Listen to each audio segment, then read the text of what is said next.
Bos días, amiguiños. Hoxe vou vos contar un conto moi bonito. É o conto do Polo Pepe. Vamos a empezar.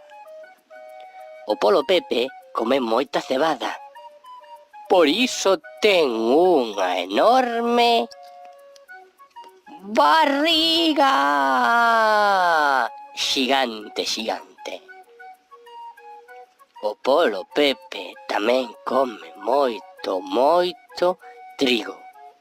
Por iso ten un grande e forte pico.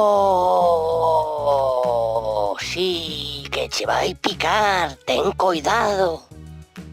Ademais, o Polo Pepe come moitísimo millo.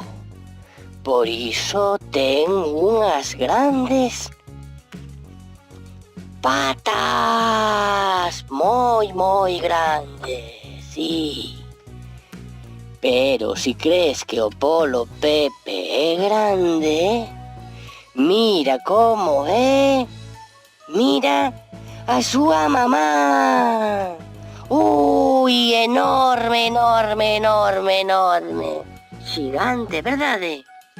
Bueno, amiguiños, espero que vos gustara moito o conto, Ata a próxima. Chao.